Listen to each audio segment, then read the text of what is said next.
Hello and welcome to another episode of Tree Service Marketing Profits Podcast. I'm your host, Wesley Smith with treeservicedigital.com.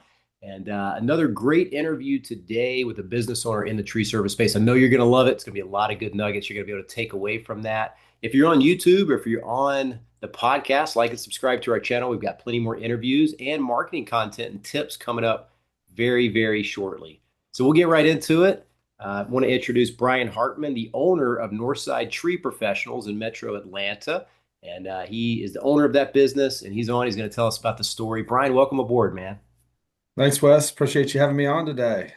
Yeah, man. I'm just your story is very compelling, and now we've kind of got a little synergy going with another business that you've recently acquired. So that's awesome, amazing. And just wanted to kind of get into maybe how you got started in the tree business, tree service business, and kind of go from there. Yeah, so back in 2009, 2010, I took an internship during a summer at a tree service business. I was a finance major in college, and in 2009, 2010 wasn't a great time to get into the finance industry. And I called a bunch of people that I was friends with in college and found somebody who had a dad who had a tree service business and wound up interning there. And when I got out of college, had a job offer on the table from that same company and wound up taking it as originally as an office manager position, but grew up through that company. For the Atlanta natives, it was 404 Cut Tree, which later Yep. exited to Save a Tree. And I did not stick around for the Save a Tree transition, but I did go get some corporate tree and landscape knowledge from Brightview after that. So those who are familiar with Brightview, I got 7 years worth of managing, 100 to 200 employees, and started back up their Atlanta tree service division over there and grew it, and had a lot of fun doing it. Had a lot of fun growing both of those businesses. So the Reader's Digest version is after that. I told you this last week, Wes, is that I said, I've grown a business for an individual, and I've grown a business for a corporation. I'm not gonna do it for somebody else the next time. And when I knew it was my time to leave, instead of exiting quickly and taking a job, I spent probably 12 months educating myself on how to buy a business, and wound up getting very lucky and finding Northside Tree Professionals in Atlanta, which was luckily a 12-minute commute, and had a lot of people that I didn't know but knew, family members of the employees there. So was lucky enough to find that business and was able to purchase it. So that was the start of the journey. That's awesome. Thanks for the backstory. I do remember 404 Cut Tree. Him and I did speak probably, gosh, right when I pivoted to the tree service niche back in like 2018, 2019, briefly, and just kind of we talked about everything he was doing and kind of what we make it fit in and do. But we didn't end up working together. But I was aware of his company. I mean, those billboards were all over, the north side of Atlanta. I saw the billboards, the web stuff, and that's amazing you're working over there. But yeah, we all know the GFC, man, the Great Financial Crisis. It was definitely a downhill, spiral for a couple of years, and people, we've got clients that made it through, that recession and came out on the other side just fine. I think a lot of it's just keeping putting one foot in front of the other and just moving forward through it and just keep going with your business, and then um, awesome. So Yeah. that's yeah. What did you guys do specifically during that downturn at 404 Cut Tree or You know what? I was probably in at the very bottom because I was hired as an intern office staff member because he couldn't have, he hired me as I want to say I was brought on at $11 an hour to run an office for, at the time it had decreased. I think I hope I don't get this wrong if he's listening, but I think it decreased from 2 million to 1 million during that time, or just north of a million.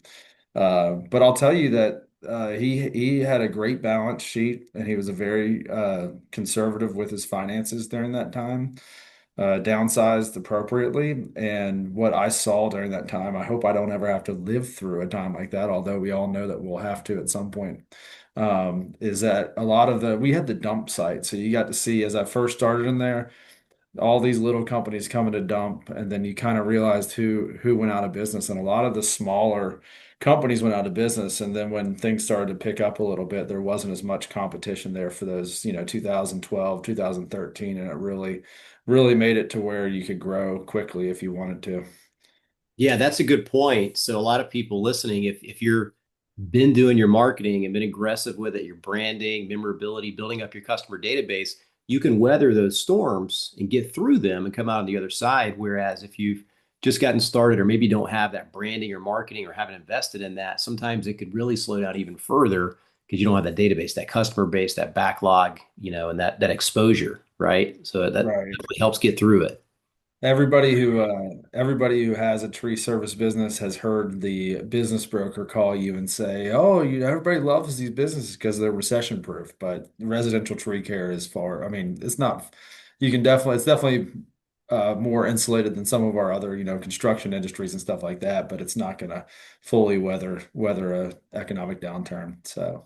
Which I would assume that getting into some of the government municipality contracts or power line trimming and things like that would probably help kind of Oh with yeah. that, right? HOA maintenance, things like that. I think that's the appeal of that. So even though it seems to be from everybody I've talked to, it seems to be lower margin work. We don't do a ton of the municipality or power line clearance, but it's definitely something that can weather the storm. Awesome. And then from there, once the Save a Tree thing happened, it was a transition into Brightview, which is a large landscaping tree service type maintenance company. And so kind of plugged in there, learned the business, had a bunch of contacts, probably networked, got a lot of just kind of a momentum in the business from there. And then just take me through kind of, you had mentioned it, you touched on it already, but it was kind of just time for you to get out there and you kind of knew all the nuts and bolts and inner workings of a tree service business. So it's like, why don't I just go out and take this knowledge and go do it for myself? And rather than starting a new tree service business, you had decided I'm gonna buy maybe a baby boomer business that maybe somebody's looking to exit, right? Yeah, I got to see some M&A that was done from Brightview and got to see the good, bad, and ugly. And I was never put at that company as the person who decided what we purchased. I was the integrator. So it was, here's what we bought, figure it out. And kind of got to see the lessons learned and turning over staff and trying to figure out how people can work within your culture. So when I saw that, I said, I've seen how it's done. I've seen the prices that these things transact at. Let's try to do it ourselves. So, Amazing, man. Amazing. and Wes, the marketing background that we use at Northside Tree Today and now Holcomb Tree and now Georgia Tree Company as well is is the same exact marketing strategy that we used at 404 Country. Granted, different marketing sources, right? Back then Angie's List was the GOAT. I mean, if you weren't superstar Angie's List, you were nobody. And that shifted quite a bit. So that's where I got the marketing background. I'd say kind of the management and having full P&L responsibility and learning how to integrate companies was from Brightview. So those were my two little chunks of background that I melded together to have what we have today. Awesome. Well, that's really helpful. I mean, the marketing side of things is very important to just measure and track what's working, and then you can pour more gas on what is working, right? And make sure you're getting more efficient return on those marketing dollars. So that's awesome. Good backstory there. I remember, in the early 2000s, my dad had a plumbing company for about 30 years, and the yellow pages was the big deal back then, right? You had the double page color fold out ones with the bigger companies that would pay an arm and a leg for that monthly, but they would get dozens and dozens or perhaps 100 calls a month from that, and then those were, designated for bonfires and recycling bins after about 10 or 15 years, and it went more into the digital side. Actually, when we're looking to buy a business now, one of my favorite things to see is when we get their financials, seeing that they're still paying yellow pages, because that means that you've got yourself a boomer business that's probably relying mostly on referrals and repeat business. So you can just plug and play your marketing program from there after that. That's a good tip. Yeah, if you're analyzing the numbers for a business and they still pay in the yellow pages, especially for the books. Like I know we got the books up until, gosh, probably the mid-teens. I was still getting the books, and I mean, Yeah, it's not usually paying for the book. I don't even know if they create the books I anymore. don't think so either. Uh, Well, I don't know. but it's those people who had their sales rep that stuck through and sold them on their web marketing and basically a lot of the stuff that you do, but do a better job of than what Yellow Pages can do. Yeah, so that's interesting. Okay, so then Northside Tree Professionals, that opportunity came up. You went forward with that. got on board, came in, had to kind of plug into this new business, kind of wondering about culture probably and all that. Maybe take us through a little bit of the early days there and then just kind of what you did to ramp it up, maybe a general overview. Yeah, Northside Tree Professionals early days were interesting. I guess I'm not your typical business buyer in the fact that let me try to remember this right. I had a 4-year-old, a 2-year-old, and a wife that was 7 months pregnant with her third. So I kind of knew my time was ticking. It was now or never, and that's when I decided to jump in there. So obviously had a lot going on with the newborn right as I bought the business, but um, had a lot of Northside was a great brand in a very tight area for many, many years, and I knew that. Really respected the work that they did, and if you know Atlanta, the Sandy Springs, Dunwoody area, if you looked at our heat map when I bought the business, it was basically Sandy Springs, Dunwoody, Brookhaven were 100% of the customers. So came in and didn't click many buttons on marketing or reaching out from a business development standpoint in the first few months while I was getting settled in. And then come I bought it in November, but come February, I really started to reach out to commercial clients and reach out to people that I knew in the community, just trying to get everybody's business. And also that's when I kind of flipped on marketing, and that's back in the day, not too long ago, Wes, but when Google LSA was really the best marketing source you could do. I mean, I know you probably still preach that it's the best, but I mean, that was when it was $40 a lead or whatever. And when you went out there, they actually thought, it was something more special than Google Ads, and that there was which it is, but there's a lot more people that you've never heard of that are able to advertise on Google LSA now. So did that, and we started generating significantly more revenue than the company had in prior year. And I've always been a firm believer, and I think I'm one of the few tree people that do this, but 10% of revenue always goes back into marketing. The size we are now in Atlanta, it's usually 70% what I call to action, and 30% brand building, which billboard, Instagram, and then 70% more of the stuff that you spend most of your day on. So did that and put in tracking methods for our marketing so we can make tweaks and put more money towards the marketing sources that were working better. And we had a pretty good growth story after that. That's amazing. And, a couple things there I think that are really, really important because we preach this as well. And I'll do a podcast episode on this or a YouTube video probably once a year, a couple times a year, percentage of your revenue to invest in marketing, right? And for you to say 10%, that's amazing. I mean, that's really pushing that brand forward, doing a lot of marketing, really putting yourself out there where people are just highly visible to your company, like they see it over and over all the time. And that's going to allow you to ramp up lead flow, become more memorable in the local community, and get those referrals, get that repeat business more so than if you just spend a couple of percentage points of your revenue. And even the SBA, Small Business Administration, which you can take with a grain of salt, it's a government entity, but they even recommend at least 5% of your revenue in marketing. So if you're $1 million company, that's $50,000 a year. 10% would be $100,000 a year. I mean, I know some tree companies that are, hesitant, reluctant, that are doing 3 to 5 million to spend, even 1 or 2%, 50,000 or 70,000. So it really goes to show, like, if you really push it out there, right? Like the stars Yeah. kind of align, and you will grow your business, but you've got to be able to do that and take those calculated risks to do it, right? Yeah.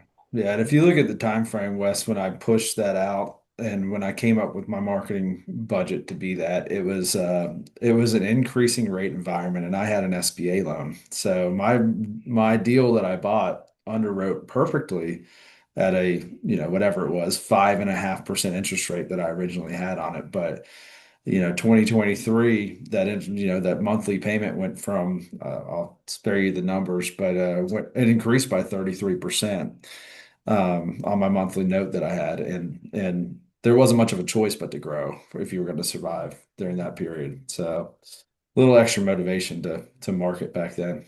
Yeah, absolutely. You got to do what you got to do at that point. Get more calls coming in and get more revenue because you kind of can see, like, if I ramp up the calls, we're going to have this many more appointments, which is going to lead to this many more, accepted estimates, and then more work, right? More revenue. So Right. you kind of do that math and you start realizing that, okay, especially if you're tracking everything, you know which lead sources are, really performing. You can make those decisions and just kind of move forward with it without too much guesswork, right? And so that's Exactly. good. I'm glad you kind of brought that up because that percentage of revenue is a big deal when people want to grow their business. And there's nothing wrong with if you want to stay to a point where you just kind of, work on referrals and word of mouth. I mean, there's a lot of companies like that. But if you really want to grow the business like a substantial, way and over like a 5 year period, 3 to 5 year period, you've really got to push that marketing message out. And there's ways to do it, but you just got to track it so you make those decisions. But so you, Agreed. you took it from when you bought it and then just exponentially grew it. I mean, I think you guys got to where you're doing what, like triple the revenue from when you first acquired it type thing, something around that neighborhood. Yeah, yeah, we're a little bit north of triple the revenue from when I bought it in the end of 2022 right now in Atlanta. So that was our organic growth that we had. And then obviously since you and I talked and this is how you and I actually got to meet face to face is we've since gone down acquisition path. We're not just organically growing, we're partnering with other companies, which I think we have a unique value prop to that. But we can get into that later, or we can't. Either way. So that's kind of been since April of this year. We partnered. We took a 25% minority private equity injection to help us with M&A work, and that's kind of been the story of this year. My team in Atlanta uh, got to got to the size and skill that they kind of looked at me and they're like, "What are you doing every day?" I wasn't doing appointments anymore. And granted, I live in the area that you live. I love marketing. I would say I'm a CMO more than I am a CEO. So I've spent a lot of time on marketing in that time period. But I said, let's do a new journey. Let's go see if we can't replicate what we've done in Atlanta in different locations. Yeah, we were talking about that. So I think since then, I know you've been looking at other businesses, and one of them's and these are out of state too. So guys, you can do this out of state. You can find either the partnership or the right business owner that's looking to exit the business that perhaps can still stay on board for a number of months or years to help you with that transition, that type of thing. And I think one in Texas, in Florida, and you've got a couple of areas where you're kind of looking and just looking to acquire what good, solid, established tree service businesses, right? Yeah, that's the goal, especially if it's out of state. We definitely what we're looking for is a business owner that feels like he's taken, the growth to the level that he can take it, but isn't ready to be done. That's the perfect partner for us. That's what Dallas was. When we bought Dallas, he's a partner. I mean, he's got an equity stake. He rolled a bunch of equity and he said, "Take me to the next level," basically. So we're hoping that his second payday is bigger than what his first payday was. And that was just the perfect acquisition because of the fact that he wanted to stay on for 5 more years. He wanted to see what could happen if he poured fuel on his business, and I hope we can deliver that to him. That's what we're working towards. That's amazing. Yeah. And there's going to be unique situations with these business owners. Some people have been running it for 15, 20, 30 years. And like you said, they're getting to that point where it's like, hey, let's see what we can do with a partner. Let's see what we can Yeah. do if we strategically do this or do that. And they're not quite ready to be done. They still probably want a purpose, right? They still love their Yeah. business, Yeah, and when I set our value prop, Wes, it's you're partnering with an I'm the majority owner. I'm a since I was 22, I've been in this industry, so it's not your. I like to think that we differentiate a little bit with the fact that when I call you, I'm a guy who's ran a business, grown a business. I've been in this business my whole life. I'm not a guy who's been sitting behind a desk in New York for 15 years trying to stack up a bunch of deals and exit. So. No, I'm excited about what we're building, and I'm excited about the partners and the potential new partners that we have out there. That's great. Well, yeah, we'll share, Brian's contact information on the in the description. And hey, if you're at that point, and you're looking to perhaps do something different with your business, exit or bring on a partner to see what you guys can do together, reach out to Brian, and he can definitely probably you guys can kind of talk through what it is you would kind of potentially look at and those different types of things. But that's great. So it sounds like moving forward, it's just let's build, this.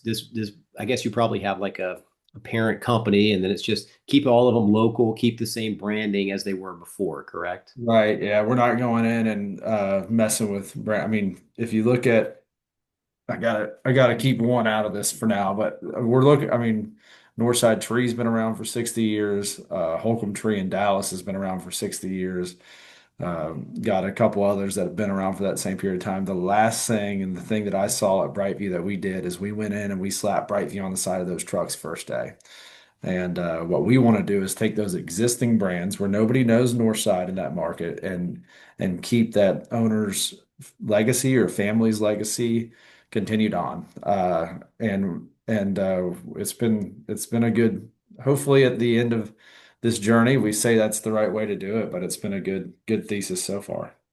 Awesome. Well, that's been great. Just touching on kind of the growth mode, kind of what's possible in the tree service business, because a lot of this was going on and happening in the other trades, kind of early 2000s. I was seeing it when I was, working with my dad's plumbing company. There's a lot of that consolidation going on back then in the mechanical industries, and it seems like now it's kind of really ramping up in the tree and the landscape side now, right? Yeah, and I think on the tree and the landscape side, we've got a real opportunity to study the HVAC, plumbing, electrical business plans, their marketing plans, because they're even the way they run their offices is more advanced than we are because they had to adapt quicker. I mean, you've seen it in tree where you rarely see paper estimates anymore. Almost everybody has a follow-up system. But we're from a marketing standpoint, most tree businesses are not to the marketing level that HVAC, plumbing, electrical, you know, are at this point. So I spend a lot of time, and I'm sure you do as well, whether you admit it or not, in studying those HVAC, plumbing, electrical, and the advancements they've made. Yeah, well, what really sparked my interest on that was when we first got into the tree service space. We had some clients in the tree service space before even pivoting to tree service digital, and that's what kind of got me looking. But you would see these mechanical companies with 1,500, 3,000, 5,000 Google reviews, and the most any tree company would have at that time maybe 100, 200. And so it's really been amazing. And that's one of the things I wanted to touch on. I'm glad you brought that up too, was that your reviews are I think the highest that I've seen in a long time. I mean, there's a few people that have cracked 1,000, reviews on their Google business profile, but that is so impactful for everything else with the algorithm on the search engines to kind of promote your listing over the competitions. And the more that you get, the more you focus on that. So we tell people all the time, this is part of our onboarding process and everything. Like, how do we get more reviews? Kind of touch on like what you guys are doing to get that many reviews. Is it just sheer volume of jobs you do, or is it just an automated process? No, it's an automated process. I mean, sheer volume of jobs helps too. We're doing 90 to 100 jobs a week. Usually 70 of those are homeowners. So there's 70 people that are getting asked to give a review. And honestly, they're being asked relentlessly to give a review. So apologies to my customers who don't want to get that text message email asking for a review again. But it's something we've done, and I was extremely nervous when I first started doing that. Especially when I first bought the company. I had very little knowledge of the actual quality of work that we did. And then when I went out and saw the guy's work, I was like, okay, we can just, we're not just going to pick and choose Debbie, who said she had a great experience. We're just going to send a review to every single customer, and that's what we do. And we find that usually about, I don't know what your experience is, Wes, but usually about 15 to 20% of customers on the residential side will actually make sure they log on and leave a review. There's obviously some training that you can do with your crew leaders to make sure that the customer is getting a five-star experience and ask them, this, not say leave a review, even though you can do that with Google, right? But Mhm. say, I just want to make sure you received a five-star experience from me today. And that way, when that request for review hits, when they leave the property, they're like, okay, I told Harold I had a five-star experience. I better tell his boss and everybody else in the community that I had a five-star experience. Yeah, So, you've already seeded it. You've already planted that yeah. seed. Right. Yeah. Yeah. That's very important. And so we do two different. So we send out a batch of postcards where the crew can just ask them to scan a QR code to leave a quick Google review if they've given 5-star service and they're perfectly happy with the work. Or we do have an automation. And, I think it's a mindset shift a lot of business owners have to do. And you touched on it. It's a little bit uncomfortable at first to implement that because everybody's going to get 3, 4, 5 follow-ups to leave that review. And you're kind of thinking in your head, is that going to bother people or rub people the wrong way? But what we've experienced is that if you set it up I mean, people will leave those reviews. And you're right, it's usually between 12 to 20% will leave a review. But what happens is we have like a sequence that goes out from this automation that we use. And you can see the first text message that goes out, there's a small percentage that'll do it. The second email that goes out, there's a small percentage that'll do it. There's a third email that goes out, fourth email. So you'll see a small percentage of people react and respond to different messaging types. And so Yeah, you just have to kind of bake that in, and you'll just be getting reviews around the clock, with the volume of jobs you do. But right. you just can't be bashful about it. I think it's really important to just make sure you just set that up, because literally within a year or two, you can have 500 reviews or more and be just head and shoulders above the competition. That's going to allow your local service ads to perform better, your Google Maps for SEO perform better, your conversions actually trigger better. So it just helps everything, right? Yeah.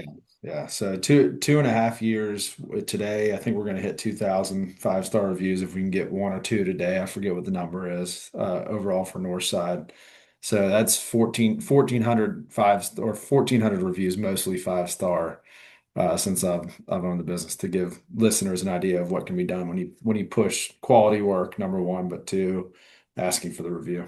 Yeah, it's an important thing too, because it'll probably help you find any gaps that you've got right now in your work or cleanup process, or whatever the case may be, right? You can correct those things, refine the SOPs for the crew or whatever if there is a gap there. So it's important to get that feedback, but just doing it every day without having to worry about it and just having it automated, I think is the best approach. And there's lots of different tools out there that you can use for that. So if you're listening, just plug into one of them and roll with it. And a lot of the CRMs, they have a baked in sort of review request process, right? Yeah.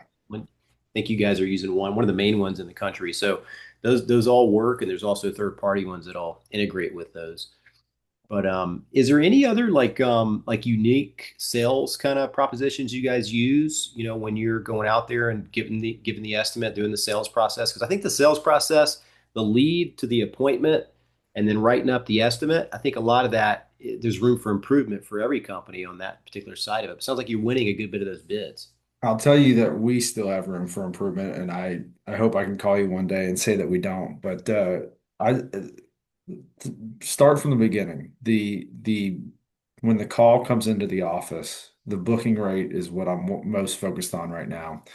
Our sales process, I could get into it, but I think that training of your salespeople and having them care for the customer. I think a lot of the people, probably everybody listening, has at least a few salespeople that have the right sales techniques on site. But the booking rate for when whoever you're using as a marketing agency, or if you're doing it yourself, you're doing yourself a disservice if you're not doing everything you can to make sure that when a lead comes in, it's booked. If you look across the tree service space at what the true booking rate is, there's not good data on it, first of all, because most people aren't actually tracking it. Matter of fact, I'd challenge everybody to ask them if they're tracking it, and if they are tracking it, I just found out that I'm tracking it incorrectly. So it's one of those things that I'm hyper focused on right now, because I thought my booking rate was a lot higher than it is. Matter of fact, since the last time you and I talked, I've gotten more data that's not collected by the office, and just making sure that if you make that phone ring, you got to remember you're paying 70 to $120 for every time it rings, and making sure that appointment gets on the books. Yeah, absolutely. I mean, that's So that's first and foremost. We have these conversations pretty often where there's a lot of missed calls, and that's costing you thousands, tens of thousands of dollars a month if it's a higher number, right? So, yeah, that booking rate's very important, and then given the estimate and getting those things approved. I'll share an experience I had recently. So we had to get some new insulation in our attic because it's just brutally hot this summer in Atlanta, and like in the 90s for several weeks with high humidity, and the air condition just couldn't keep up. So we got a couple of quotes from a couple of vendors for like a spray foam solution or regular insulation. And one guy had, I mean, just an incredible follow-up systems, text messages, emails, voice record, all this kind of stuff. And really, I was like, yeah. wow, that's the one that you just continued to get that reminder. And then we got busy doing some other things. And then it popped up again where we needed it again. So that follow-up mechanism was really important for us making that decision. Can you speak to that? Like, that's one of the things that's multiple touch points after the estimate. Yeah, we've got an automated follow-up system, which we're actually evaluating right now. Right now, it's 3 messages and emails that go out. They are automated. First one goes out and says, "Hey, have you Thank you, Debbie, for meeting me with today. Just wanted to make sure you had a chance to check out our Google profile. Here's a link to it, our 2,000 5-star reviews, or whatever it says, because it's automated. It probably hasn't been updated to 2,000, but there's just something for me to do later. And then it also says, also wanted to make sure you had a certificate of our insurance and had time to review that. So, right, differentiators, it's hard to differentiate in a business like ours because especially if and even with Northside, like there's plenty of times we go to a job site where somebody just called us from Google, they've never seen a billboard, they never talked to anybody. How do you differentiate to that customer that your brand is a level above the other people that came out there? Because typically the people that like us and others on this that are listening to this, we're going to be more expensive than their if they get three quotes, we're going to be more expensive, and we want to still be have a fighting chance at winning the business by differentiating in other ways. Yeah, I think that's a credibility builder, right? Hey, look at our reputation, look at our reviews, and then also here's our, liability certificate of insurance. Like you know you're going to be protected if we come out and do this job, and more than likely you're going to have a great experience based on our reviews and our ratings. Whereas if you take that gamble with another company that could be a little bit less, but you're not real sure exactly what you're going to get, a lot of people are going to move to the first option, right? The one that's proven. Yeah. So Yeah, that's we get a lot of with our follow up from our quotes, which are also, they're like we were just talking about automated. We get a lot of people that respond and at least give us a second chance at it. Hey, you were $4,800. I've got a bid from ABCDEF Tree Company. That was 4,400. Can you come any closer? Which means they're buying from you, right? So, that's but, true. but at least, yeah, you're gonna make the sale. But at least you have them. They got to come back and feel like they got closer and did their negotiation and due diligence. So, but a lot of that comes through, which is always fun. That's the best part is when you're able to win. When you're like, okay, I wasn't the lowest, but I still won the bid. Those are the best ones to win. And usually those are the customers that you want for life anyways. That's true. Yeah, yeah. Any other things that you guys do? This has been very helpful in reviews. I think everybody's going to get a lot of value out of that because it's so important. Are there any other like seasonal incentives or specials that you guys sort of bake into your marketing to help get a little bit more attention? When Northside Tree Professionals ramping up so fast. You know what? We really don't. We do send out a repeat, like just very few. I'm not one to send out discounts. I'm not one to send the flyer in the mail that says call now, first tree free or whatever. We get the craziest stuff in the mail nowadays. So no, I think we do send out repeat customer 10% holiday discount. So to all my customers listening, please make sure you call us in December. But that's about the only discount that we openly give out. I've tried to build the brand around. We're going to give you the most competitive price we can possibly give you up front. We're not going to do a ton of negotiating. We don't offer coupons. I just think that the coupons in our industry specifically kind of, if you look, and this may just be perception on my end, Wes, this is probably a longer offline conversation for you and I. I think the coupons are a signal of a less sophisticated, less professional company, typically. Yeah, I mean, it absolutely could be. If you're busy Uh, enough, there's really no reason to send that out or offer it. I think yeah. just sometimes it might spark the interest or give you a reason to send something out, perhaps, but it's not necessary. Just something some people want to bake into a marketing message or whatnot. Everybody's got varying opinions on it, so I always ask and just kind of see. Yeah, but that's my opinion, and I'm not even going to tell you it's proven. It's just that's my when I get the mailers, the competition that offers these discounts are usually not the people that I want to compete against anyways. So the people that are reacting to that particular flyer are probably reacting to other discounts that are given like that.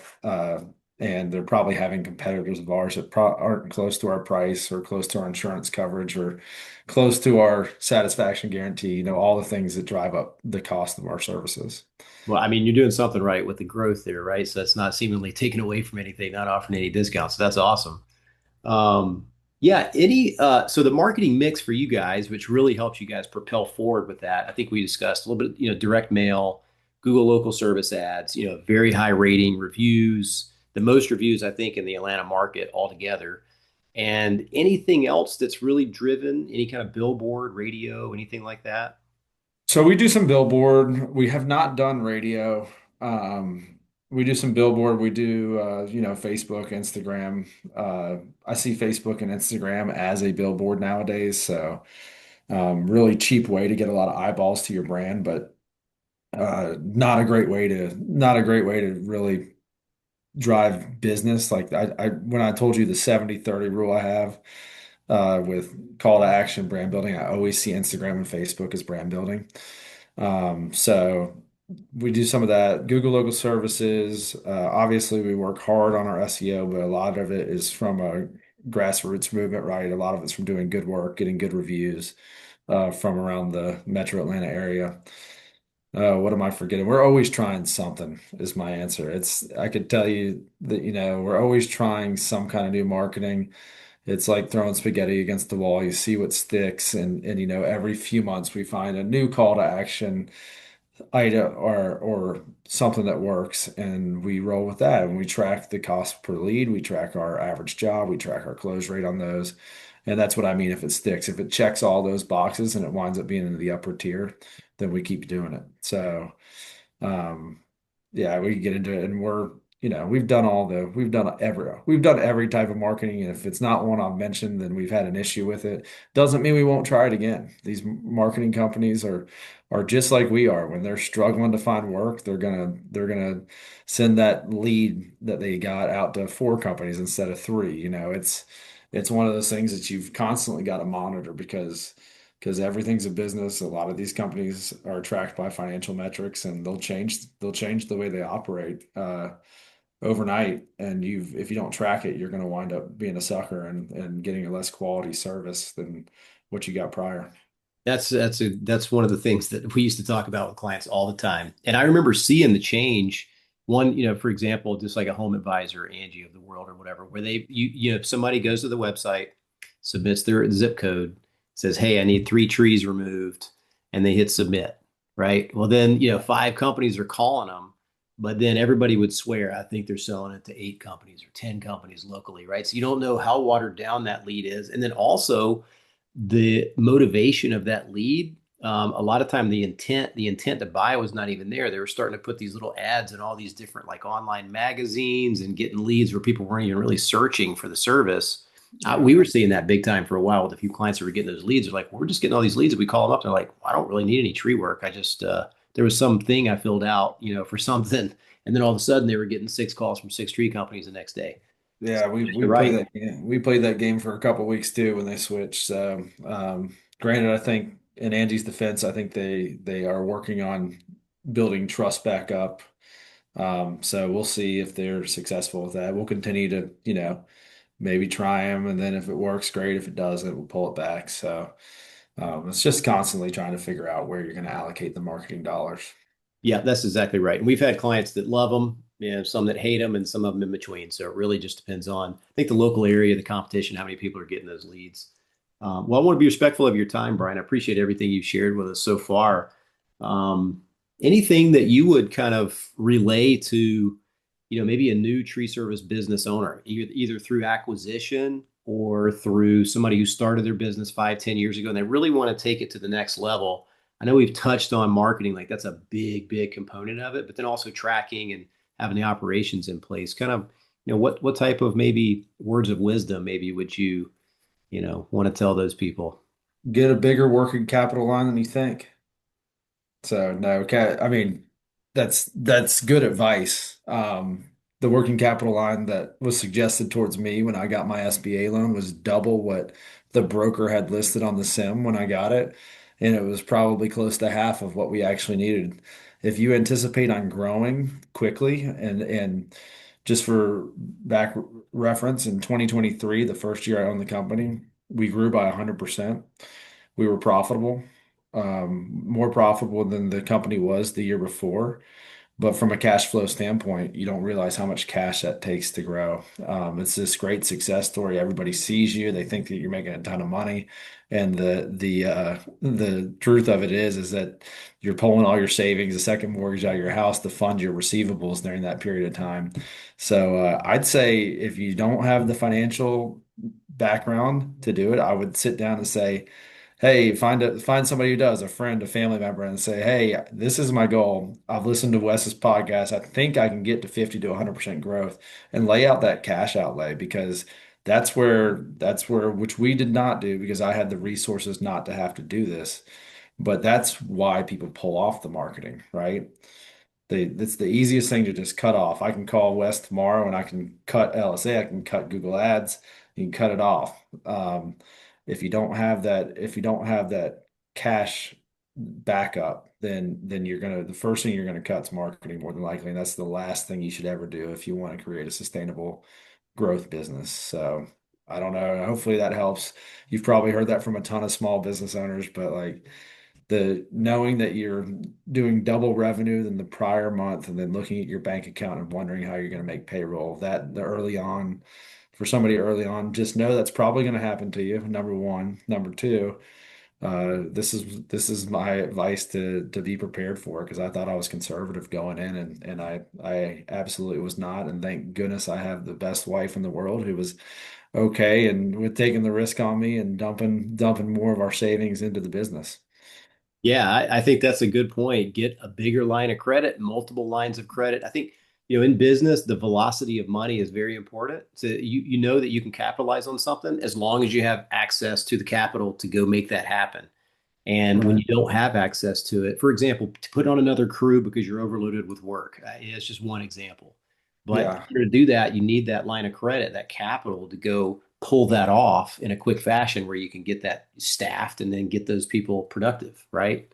Yeah, and if you're growing, I mean, I actually pumped the brakes on the business development side, the commercial side, which you're not quite as interested in if you're a direct to home marketing guy, but I pumped the brakes on the commercial side because I was like, all these commercial customers are paying me net 60.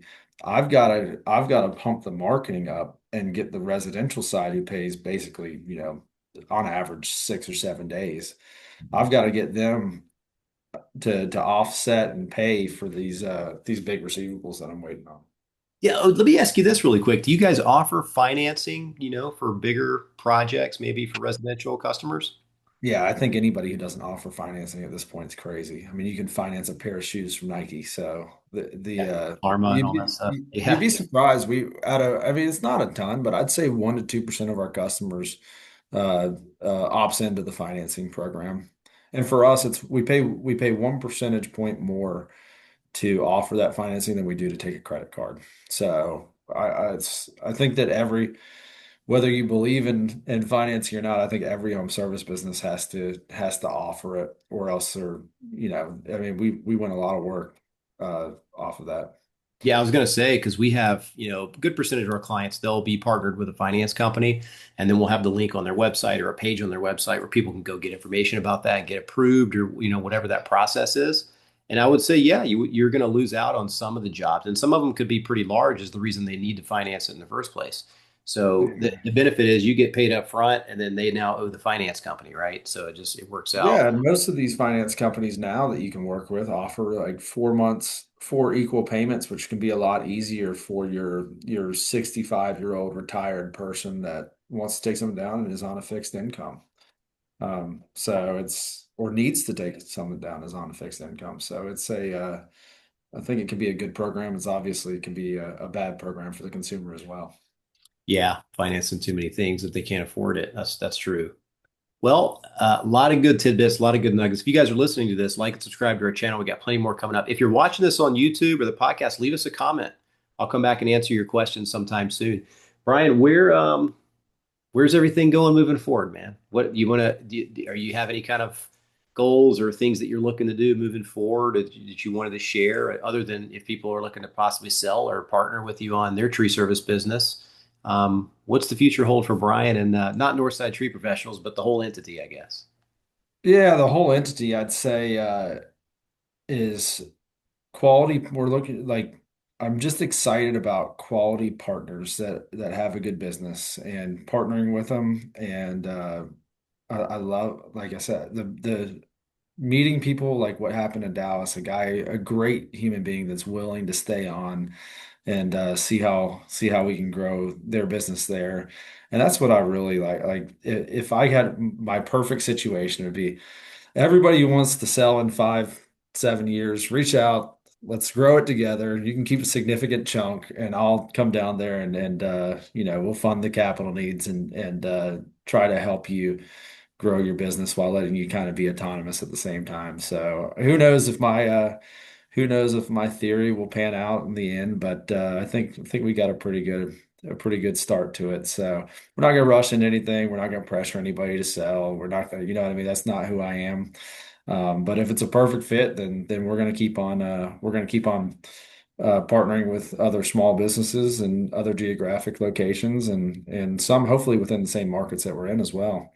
So no, that's really it. I don't know where it ends, but right now we're just going to keep it moving. Whenever a perfect fit comes along. And I will tell you one other exciting thing, Wes. I know we got to run, but the best part is going to see everybody's operations and hearing about everybody's operations and marketing ideas because you take a little tidbit away from every single person you talk. I've probably talked to 60 or 73 business owners in the past year.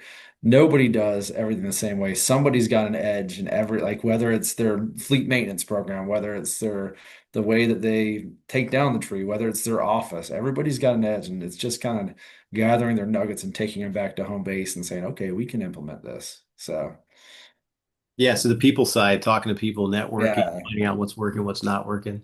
Yeah, if you're in business and you've been in business for a while, you're doing something right. So Yeah, it's 60 years to your point, both of those companies, right? yeah, So that's yeah, amazing. That's a testament to them doing good work in the community and you're not burning bridges and just making sure all the customers are happy, which is yeah, not possible all the time, but for the most right. large majority of the time.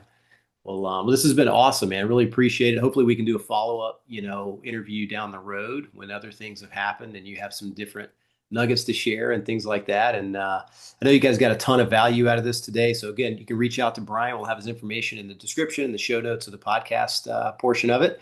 And again, like and subscribe to our channel. We got plenty more coming up, and we will see you on the next video. Thanks, everyone. Thanks, Wes. Thanks, Brian.